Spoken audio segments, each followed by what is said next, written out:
ഹളർമൗത്ത്, Sri Lanka, Indonesia തുടങ്ങി ഇതര രാജ്യങ്ങളിലെ പഠിതാക്കൾ ദക്ഷിണേന്ത്യയിലെ മക്ക എന്നറിയപ്പെടുന്ന പൊന്നാനിയിലേക്ക് എത്തി വിദ്യ നുകർന്നതായി ഗവേഷണങ്ങൾ തെളിയിക്കുന്നു. 16-ാം നൂറ്റാണ്ടിൽ തന്നെ യമനിൽ നിന്ന് മലബാറിലേക്കും തിരിച്ചുമുള്ള അനേകം സമുദ്രയാത്രകളാൽ സമ്പന്നമാണ് ഇന്ത്യൻ മഹാസമുദ്രം. ഈ ഒരു പശ്ചാത്തലത്തിലാണ് മംഗൂസ് മൗലൂദിൻ്റെ കടന്നുവരവ്. മൗലിദ് ചരിത്രവും മലബാറിൻ്റെ പൈതൃകവും അൽവാരിസ് സിനാൻ വാളക്കുളം എഴുതുന്നു. ഡിസാർ അപ്ഡേറ്റ്. 13-16 നൂറ്റാണ്ടുകളിൽ ഇന്ത്യൻ മഹാസമുദ്രത്തിലെ മുസ്ലിം വ്യാപാരികൾക്കിടയിൽ വ്യാപിച്ച വിജ്ഞാന പ്രസരണവും സാംസ്കാരിക കൈമാറ്റങ്ങളും ആഗോള ശ്രദ്ധ പിടിച്ചു പറ്റിയിട്ടുണ്ട്. ഇത്തരത്തിൽ തെക്കു കിഴക്കേഷ്യയിലെയും കിഴക്കൻ ആഫ്രിക്കയിലെയും തീരപ്രദേശങ്ങളിലേക്ക് കടൽ കടന്നെത്തിയ വ്യാപാരികളാൽ ഇറക്കുമതി ചെയ്ത സങ്കര സംസ്കാരങ്ങൾ, കല, സാഹിത്യങ്ങൾ, ഭാഷകൾ, ലിപികൾ തുടങ്ങിയവയെല്ലാം ഇന്ന് മുഖ്യധാര ഗവേഷണ പഠനങ്ങളുടെ പ്രധാന താൽപ്പര്യമാണ്. ഈ ഒരു കയറ്റുമതിയുടെ ഭാഗമായി തന്നെയാണ് മാപ്പിള സാഹിത്യങ്ങളുടെ കടന്നുവരവും വ്യാപനവും ഈ നാട്ടുകളിൽ ഉണ്ടാകുന്നത്. നവീന കാലത്ത് Indonesia, Syria, Tunisia, Jordan, Libya തുടങ്ങി 50ഓളം മുസ്ലിം ഭൂരിപക്ഷ രാജ്യങ്ങളിലെ ദേശീയ ആഘോഷമാണ് മൗലിദ് ആഘോഷങ്ങൾ. പ്രാദേശിക കൂടിച്ചേരലുകൾക്ക് പുറമെ മൗലിദ് ആഘോഷങ്ങൾ അതിൻ്റെ ഘടനയിലും അനുഷ്ഠാന രീതികളിലും പൊതുവായ ചില സവിശേഷ സ്വഭാവം പ്രകടിപ്പിക്കുന്നുണ്ട്. എങ്കിലും ഈ അടുത്ത കാലത്ത് മാത്രമാണ് മൗലിദ് പഠനങ്ങൾ വലിയ തോതിൽ ഗവേഷണ വിഷയമാകുന്നതും വ്യത്യസ്ത സമീപനങ്ങളോടുകൂടി പഠന വിധേയമാക്കപ്പെടുന്നതും. 1997-2022 വരെയുള്ള മൗലിദ് ഗവേഷണ ഗ്രന്ഥ സൂചിക വിശകലനങ്ങൾ പ്രകാരം ഇംഗ്ലീഷ്, ഫ്രഞ്ച്, തുർക്കി, മലായ്, അറബി തുടങ്ങിയ ഭാഷകളിലായി വ്യത്യസ്ത സമീപനങ്ങളോടെയുള്ള മൗലിദ് പഠനങ്ങൾ മുമ്പത്തേക്കാൾ 4 ഇരട്ടിയായി വർദ്ധിച്ചു എന്ന് കാണാം. അറബ് സാഹിത്യങ്ങളുടെയും വൈജ്ഞാനിക സംസ്കാരങ്ങളുടെയും തകർച്ചയുടെ പ്രാരംഭഘട്ടത്തിൽ അഥവാ 13-ാം നൂറ്റാണ്ടിലാണ് മുസ്ലിം ലോകത്ത് മൗലിദ് സാഹിത്യങ്ങൾ രംഗപ്രവേശനം ചെയ്യുന്നത്. ഇക്കാരണത്താൽ തന്നെ മുൻകാല അറബ് സാഹിത്യ പഠനങ്ങളിൽ നിന്ന് മൗലിദ് സാഹിത്യങ്ങൾ മാറ്റി നിർത്തപ്പെട്ടതായി പഠനങ്ങൾ വ്യക്തമാക്കുന്നു. മൗലിദ് ആചാരങ്ങളുമായി ബന്ധപ്പെട്ട മതകീയമായ ഭിന്നതകൾ, മറ്റു ധ്രുവീകരണ ശ്രമങ്ങൾ എന്നിവയുടെ ഭാഗമായും മൗലിദ് സാഹിത്യങ്ങൾ മുഖ്യധാര ഗവേഷണ പഠനങ്ങളിൽ നിന്നും ബോധപൂർവം മാറ്റി നിർത്തപ്പെട്ടു. 1978 പ്രസിദ്ധീകരിച്ച മഹത്തായ മാപ്പിള സാഹിത്യ പാരമ്പര്യത്തിൻ്റെ പ്രസാധകരും രചയിതാക്കളുമായ CN അഹമ്മദ് മൗലവിയും KK മുഹമ്മദ് അബ്ദുൽ കരീമും ഇത്തരം അനുഷ്ഠാനങ്ങളുടെ മതപരമായ ആധികാരികതയെ നിരാകരിക്കുന്നവരായിരുന്നതിനാൽ മൗലിദ് സാഹിത്യങ്ങൾക്ക് മതിയായ പരിഗണന നൽകിയില്ല. മാത്രമല്ല, മൗലിദുകളിൽ നിന്ന് ഉരുത്തിരിഞ്ഞുണ്ടായ കേരളത്തിലെ ആദ്യ സാഹിത്യ കൃതിയായി കരുതപ്പെടുന്ന മാല സാഹിത്യങ്ങളെ ഇസ്ലാമിൻ്റെ പുറത്തു നിർത്തിയാണ് അവർ സമീപിച്ചത്. ജനനം എന്ന് അർത്ഥമാക്കുന്ന വുൽദ് എന്ന അറബി മൂലപദത്തിൽ നിന്നാണ് മൗലിദ്, മീലാദ് എന്നീ വാക്കുകൾ രൂപപ്പെടുന്നത്. കാലക്രമേണ ഇതിൻ്റെ അർത്ഥവ്യാപ്തിയിൽ ഘട്ടം ഘട്ടമായുള്ള മാറ്റങ്ങൾ സംഭവിക്കുന്നുണ്ട്. പ്രവാചകന്റെ ജനനം, ജനനത്തിനോടനുബന്ധിച്ച ആഘോഷങ്ങളിൽ പാരായണം ചെയ്യപ്പെടുന്ന ഭക്തി സാഹിത്യങ്ങൾ തുടങ്ങിയ അർത്ഥങ്ങളിൽ മാറി മാറി ഇന്ന് ഇത് ഉപയോഗിച്ചു വരുന്നു. മൗലിദ് ആഘോഷങ്ങളുടെ ആദ്യ പരാമർശങ്ങൾ ജമാലുദ്ദീൻ ബിൻ മഅ്മൂൻ 578 എന്നവരുടെ രചനകളിലാണ് കാണാനാവുന്നത്. അദ്ദേഹത്തിൻ്റെ പിതാവ് ഫാത്തിമി രാജവംശത്തിലെ ഉദ്യോഗസ്ഥനായിരുന്നു. ദൗർഭാഗ്യവശാൽ ഈ രചനകൾ നഷ്ടപ്പെട്ടുവെങ്കിലും അദ്ദേഹത്തെ ഉദ്ധരിക്കുന്ന മറ്റു രചനകൾ ഇവയെ സംരക്ഷിച്ചു പോന്നു. അത്തരത്തിൽ ഈജിപ്തിലെ മധ്യകാല ചരിത്രകാരിൽ പ്രധാനിയായ അൽ മഹ്രീസിയുടെ രചനകളിൽ നിന്നാണ് ഫാത്തിമി രാജവംശത്തിലെ വിവരങ്ങളുടെ ആഖ്യാനങ്ങൾ ശേഖരിക്കുന്നത്. അൽ മഹ്രീസി അക്കാലത്തു തന്നെ തൻ്റെ ഉദ്ധരണികളുടെ ആധികാരിക സ്രോതസ്സുകൾ കൃത്യമായി രേഖപ്പെടുത്തിയിരുന്നു. ഫാത്തിമികളെ കുറിച്ചുള്ള ആഖ്യാനങ്ങളിൽ ഇബ്നു മഅ്മൂനെയാണ് അദ്ദേഹം പ്രധാനമായും ആശ്രയിക്കുന്നത്.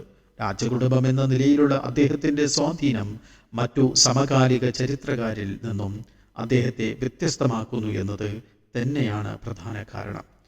ഫാത്തിമി ഭരണകൂടത്തിന് കീഴിൽ ഔദ്യോഗികമായി തന്നെ മൗലിദ ആഘോഷങ്ങൾ വ്യവസ്ഥാപിതമായി കൊണ്ടാടപ്പെട്ടു എന്ന് അൽ മഹ്രീസിയുടെ വാക്കുകളിൽ കാണാം.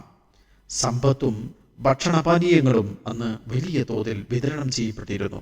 മൗലിദ് സംബന്ധിയായി ഖുർആൻ, ഹദീസുകൾ, മറ്റു ഉദ്ധരണികൾ എന്നിവ അന്ന് വായിക്കപ്പെട്ടിരുന്നുവെങ്കിലും പ്രസ്താവിതമായ നിലയ്ക്ക് ഏതെങ്കിലും സവിശേഷമായ മൗലിദ് ഭക്തി സാഹിത്യങ്ങളുടെ പരാമർശങ്ങളിൽ കാണുന്നില്ല.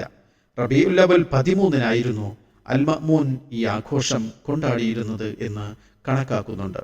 സമാനമായ മറ്റൊന്ന് ഇബ്നു തുബൈൽ 617 എന്നിവരുടേതാണ്. അദ്ദേഹം ഈ ആഘോഷങ്ങൾ റബീഉൽ അവ്വൽ 12-നാണ് കൊണ്ടാടപ്പെട്ടതെന്ന് രേഖപ്പെടുത്തുന്നുണ്ട്. ഈ വൈരുദ്ധ്യങ്ങളോട് ചരിത്രകാരന്മാർ രണ്ട് രീതിയിലാണ് പ്രതികരിച്ചത്. ഒന്നുകിൽ ഇബ്നുൽ മഅ്മൂനിന് തെറ്റിയതാകും, അല്ലെങ്കിൽ മൗലിദ ആഘോഷങ്ങൾ ആദ്യമായി റബീഉൽ അവ്വൽ 13-ന് നടത്തപ്പെടുകയും പിന്നീട് റബീഉൽ അവ്വൽ 12-ന് വ്യവസ്ഥാപിതമായി കൊണ്ടാടപ്പെടുകയും ചെയ്തതായിരിക്കും എന്നാണ്.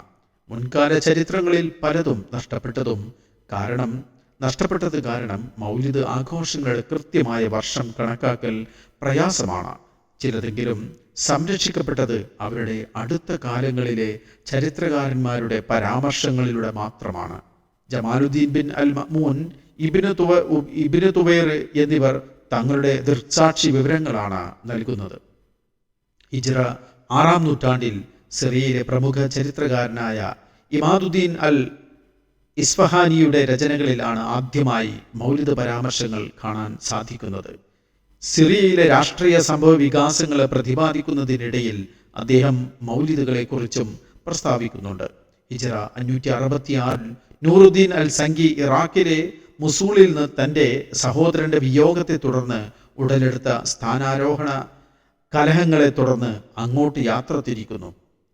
സംഗി രാജവംശത്തിലെ പ്രമുഖ രാഷ്ട്രീയ സാന്നിധ്യമായിരുന്ന അദ്ദേഹം യാത്രയിൽ മുസൂളിലെ സൂഫിയായ ഉമർ അൽ മുല്ലയെ കാണാൻ അദ്ദേഹത്തിൻ്റെ സാവിയ സന്ദർശിക്കുകയുണ്ടായി, അതായത് ആശ്രമം സന്ദർശിക്കുകയുണ്ടായി.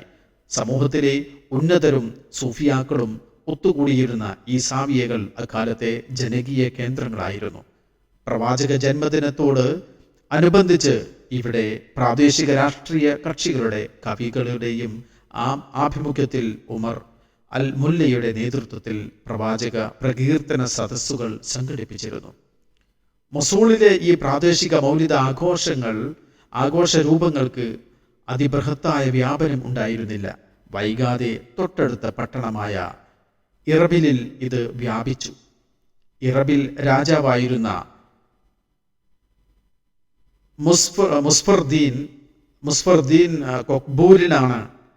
മുസ്ഫർദീൻ കൊക്ബൂരിയാണ് രാജഭരണം സ്പോൺസർ ചെയ്യുന്ന വലിയ രീതിയിൽ മൗലിദാഘോഷങ്ങൾ സംഘടിപ്പിച്ചത്. ഈ ആഘോഷങ്ങൾ വളരെ ബൃഹത്തായ രീതിയിൽ പ്രവാചക പ്രകീർത്തന സദസ്സുകളുടെയും ദാനധർമ്മങ്ങളുടെയും അകമ്പടിയോടെ നടത്തിയതായി ചരിത്രകാരനായ ഇബ്നു കല്ലിഖാൻ രേഖപ്പെടുത്തുന്നുണ്ട്. ഉമർ അൽ മുല്ലയിൽ നിന്ന് വ്യത്യസ്തമായി ഇവ കൂടുതൽ വ്യാപനശേഷിയുള്ളതായിരുന്നു. അക്കാരണത്താൽ തന്നെ ഹിജ്റ 7-ാം ശതകത്തിന്റെ മധ്യത്തിൽ ആവണം മൗലിദാഘോഷം ഇതര മുസ്ലിം സമൂഹങ്ങളിലേക്ക് വ്യാപിക്കുന്നത്. മൊസൂളിൽ നിന്ന് 500 മൈലുകൾക്കപ്പുറം സ്ഥിതി ചെയ്യുന്ന ദമസ്കസിലെ ചരിത്രകാരിൽ പ്രധാനിയായ അബൂഷഅമാൻ മഖ്സിദി മൊസൂളിലെ ഈ ആഘോഷങ്ങളെ നിരീക്ഷിച്ചുകൊണ്ട് പറയുന്നു: പാവങ്ങൾക്ക് സഹായമായി തീരുന്ന ഉദാരമായ ദാനധർമ്മങ്ങൾക്ക് പുറമെ ഇത്തരം ആഘോഷങ്ങൾ പ്രവാചകനോടുള്ള അടങ്ങാത്ത അനുരാഗത്തിന്റെ പ്രകടനങ്ങൾ കൂടിയാണ്. മൊസൂളിലെ ഉമർ അൽ മുല്ല ആയിരുന്നു ഈ ആശയങ്ങളുടെ തുടക്കം. അദ്ദേഹത്തിൽ നിന്ന് ആവേശം ഉൾക്കൊണ്ടാണ് ഇറബിലിലെ ഭരണാധികാരി ഈ ആഘോഷങ്ങളെ വിപുലമായ രീതിയിൽ സംഘടിപ്പിച്ചത്. വടക്കൻ ആഫ്രിക്കയിലും മൗലിദുകളുടെ വ്യാപനത്തിലെ പ്രധാന ഘടകമായി ഗവേഷകർ വിലയിരുത്തുന്നത് അബുൽ അബ്ബാസ് അസ്സഫിയുടെ 633 ഇടപെടലുകളാണ്. മൗലിദ് ആഘോഷങ്ങളിൽ പ്രധാന പങ്ക് വഹിക്കുന്ന അദ്ദേഹത്തിൻ്റെതായി കരുതപ്പെടുന്ന മൗലിദ് രചനകൾ ക്രിസ്തീയാചാരങ്ങളും അനുഷ്ഠാനങ്ങളും ഇസ്ലാമിക ചൈതന്യത്തെ ദുർബലപ്പെടുത്തുന്നതിനെ പ്രതിരോധിക്കാനായുള്ള ശ്രമങ്ങൾ ആണെന്ന് അദ്ദേഹം തന്നെ സാക്ഷ്യപ്പെടുത്തുന്നുണ്ട്. തുടർന്നുള്ള നൂറ്റാണ്ടുകളിൽ പതിയെ ആണെങ്കിലും മൗലിദാഘോഷങ്ങൾ കൂടുതൽ മുസ്ലിം നാടുകളിലേക്ക് വ്യാപിച്ചു. പ്രാദേശികമായ രൂപഭേദങ്ങളോടെ അത് മുസ്ലിം ലോകക്രമത്തിലെ പ്രധാന സാംസ്കാരിക അടയാളപ്പെടുത്തലായി. മലബാറിലേക്കുള്ള വരവ്. മൗലിദുകളെക്കുറിച്ചുള്ള അന്വേഷണങ്ങൾ മറ്റൊരർത്ഥത്തിൽ ഇസ്ലാമിക ലോകത്തെ പണ്ഡിത സഞ്ചാരങ്ങളുടെയും വൈജ്ഞാനിക കൈമാറ്റങ്ങളുടെയും ഗവേഷണങ്ങളിലേക്കാണ് എത്തിച്ചേരുക. മധ്യകാല മൗലിദ് ഗ്രന്ഥമായ ഷറഫുൽ അനാമിന്റെ രചയിതാവിനെ കുറിച്ചുള്ള ചർച്ചയിൽ യമൻ പണ്ഡിതനായ ഇബ്നു അദ്ദൈബ 1537 എത്തുന്ന നിഗമനം അൽ ഹരീരി എന്ന തൂലികാനാമത്തിൽ അറിയപ്പെട്ടിരുന്നത് മാലിക്കി പണ്ഡിതനായ അഹമ്മദ് ബിൻ ഖാസിം എന്നിവരാണെന്നാണ്. ഈ ഒരു നിഗമനത്തെ ഗുജറാത്തിലേക്ക് കുടിയേറിയ ഹദ്റമി കുടുംബത്തിലെ അബ്ദുൽ ഖാദിർ ഹൈദ്രോസി എന്നിവരും വിവരിക്കുന്നതായി കാണാം. യമനിൽ ഒരുപാട് പേർ പ്രസ്തുത ഗ്രന്ഥരചയിതാവായി കണക്കാക്കുന്ന ഹൻബലി പണ്ഡിതനായ അൽ ജൗസിയെ ഇബ്നു അദ്ദൈബ് നിരസിക്കുന്നതായും അദ്ദേഹം ഉദ്ധരിക്കുന്നുണ്ട്. ഈ വിവരങ്ങളിൽ നിന്നും യമനിൽ ഷറഫുൽ അനാം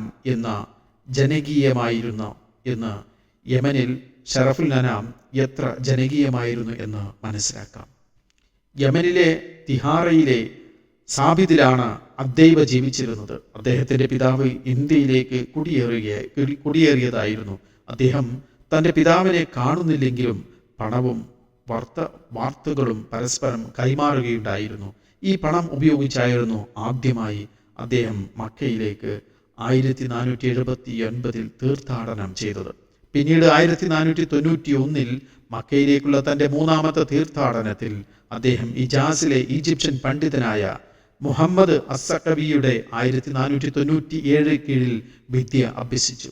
അദ്ദൈബയുടെ തന്നെ രചനകളിൽ 1485 തന്നെ അസ്സഖവിയുമായുള്ള കൂടിക്കാഴ്ചയ്ക്ക് മുന്നേ തഹരിദ് രാജവംശത്തിന് കീഴിൽ മൗലിദാഘോഷങ്ങൾ കൊണ്ടാടിയതായും സാമ്പാദിയിൽ മൗലിദ് വായനകൾ ഉണ്ടായതായും ഓർത്തെടുക്കുകയും ചെയ്യുന്നുണ്ട്. അസ്സഖവി തൻ്റെതായ സംഭാവനകൾ മൗലിദ് സാഹിത്യങ്ങളിൽ നൽകിയിട്ടുണ്ടെന്ന് ചരിത്രകാരന്മാർ ചില ഉദ്ധരണികളുടെ അടിസ്ഥാനത്തിൽ രേഖപ്പെടുത്തുന്നതിനെ ഇവിടെ നിരസിക്കുന്നില്ല. എങ്കിലും സാമ്പിദിലെ മൗലിദാഘോഷങ്ങളിൽ അദ്ദേഹത്തിന് പങ്കുണ്ടാവണമെന്നില്ല. മധ്യകാല സൂഫി വനിതകളിൽ പ്രധാനിയായ ആയിഷ അൽ ബാഹുനിയ 1517 തൻ്റെ മദീന സന്ദർശനത്തിൽ മദീനയിൽ മൗലിദ് വായനകൾ കേട്ടതായി രേഖപ്പെടുത്തുന്നു. ഹിജാസ് അന്ന് പശ്ചിമേഷ്യയിലെയും മുസ്ലിം പാശ്ചാത്യ ലോകത്തെയും പണ്ഡിത സാമ്രാജ്യങ്ങളുടെ സംഗമഭൂമിയായിരുന്നു എന്നതും ഇതിനോട് ചേർത്ത് വായിക്കേണ്ടതുണ്ട്. മങ്കൂസ് മൗലിദിന്റെ രചയിതാവായി കണക്കാക്കുന്നത് AD 15-16 നൂറ്റാണ്ടുകളിൽ മലബാറിൽ ജീവിച്ചിരുന്ന സൂഫി വര്യനും പണ്ഡിതനും സാമൂഹ്യ പരിഷ്കർത്താവും മതനേതാവുമായിരുന്ന ഷെയ്ഖ് സൈനുദ്ദീൻ മഖ്ദൂം ഒന്നാമൻ എന്ന സൈനുദ്ദീൻ ഇബ്നു അലി ഇബ്നു അഹ്മദ് അൽ മഅ്ബരി എന്നവരാണ്. അദ്ദേഹത്തിൻ്റെ കുടുംബം യമനിൽ നിന്നും കൊച്ചിയിലേക്കും പിന്നീട് പൊന്നാനിയിലേക്കും കുടിയേറിയവരാണ്. മലബാറിലെ പ്രാഥമിക വിദ്യാഭ്യാസത്തിന് ശേഷം സൈനുദ്ദീൻ മഖ്ദൂം മക്കയിലേക്ക് യാത്ര തിരിക്കുന്നു. 6 വർഷം അവിടെ ചെലവഴിച്ചതിന് ശേഷം അദ്ദേഹം കൈറോയിലേക്ക് പോവുകയും അവിടുത്തെ ചീഫ് ജഡ്ജ് ആയിരുന്ന ഷാഫി പണ്ഡിതനായ സഖരിയൽ അൻസാരിയുമായും ഫത്വ ഫി ഹുസ്നി മഖാസിദിൽ മൗലിദ് എന്ന ഗ്രന്ഥത്തിന്റെ രചയിതാവായ അസ്യൂത്തിയുമായും കണ്ടുമുട്ടുന്നു. പിന്നീട് മലബാറിലേക്ക് മടങ്ങിയ സൈനുദ്ദീൻ മഖ്ദൂം ഖാദിയായും അധ്യാപകനായും മലബാറിൽ സേവനം ചെയ്തു. നിരവധി ഫത്വകളുടെ കർത്താവായ ഇദ്ദേഹത്തിൻ്റെ തന്നെ രചനയാണ് മലബാറേതര ദേശങ്ങളിലേക്കും വ്യാപിച്ച ഹിദായത്തുൽ അദ്കിയ എന്ന ആത്മീയ കൃതിയും. പോർച്ചുഗീസ് അധിനിവേശം കാരണം കൊച്ചിയിൽ നിന്നും അനേകം മുസ്ലിം വ്യാപാര സമൂഹങ്ങൾ പൊന്നാനിയിലേക്ക് കുടിയേറുകയും ഇക്കാലത്ത് തന്നെ ഒരു വൈജ്ഞാനിക കേന്ദ്രമായി പൊന്നാനി വികസിക്കുകയും ചെയ്തത് ചരിത്രകാരന്മാർ രേഖപ്പെടുത്തുന്നുണ്ട്. ഹദർമൗത്ത്, ശ്രീലങ്ക, ഇന്തോനേഷ്യ തുടങ്ങി ഇതര രാജ്യങ്ങളിലെ പഠിതാക്കൾ ദക്ഷിണേന്ത്യയിലെ മക്ക എന്നറിയപ്പെട്ട പൊന്നാനിയിലേക്ക് എത്തി വിദ്യ നുകർന്നതായി ഗവേഷണങ്ങൾ തെളിയിക്കുന്നു. 16-ാം നൂറ്റാണ്ടിൽ തന്നെ യമനിൽ നിന്ന് മലബാറിലേക്കും തിരിച്ചുമുള്ള അനേകം സമുദ്രയാത്രകളാൽ സമ്പന്നമാണ് ഇന്ത്യൻ മഹാസമുദ്രം. ഈ ഒരു പശ്ചാത്തലത്തിലാണ് മങ്കൂസ് മൗലൂദിൻ്റെ കടന്നുവരവ്. മങ്കൂസ് എന്ന പദം അർത്ഥമാക്കുന്നത് പോലെ തന്നെ അനേകം മൗലിദുകളുടെ സംഗ്രഹമായി വളരെ എളുപ്പത്തിൽ പാരായണം ചെയ്യാവുന്ന രീതിയിൽ ഇത് രചിക്കപ്പെട്ടു എന്ന് വേണം കരുതാൻ. ഷറഫൽ അനാം, മൗലിദ്, അൽ അറൂസ് തുടങ്ങിയ മൗലിദുകളോട് ഘടനാപരമായും ആഖ്യാന രീതിയിലും രചനയിലും ഇവ ശക്തമായ സാമ്യത പുലർത്തുന്നതായുള്ള പല ഗവേഷണങ്ങളും അടയാളപ്പെടുത്തുന്നത് അറേബ്യൻ മൂലകൃതികളിലേക്കും സംസ്കൃതികളിലേക്കും ആഴ്ന്നിറങ്ങിയ ഇവയുടെ തായ് വേരുകളാണ്.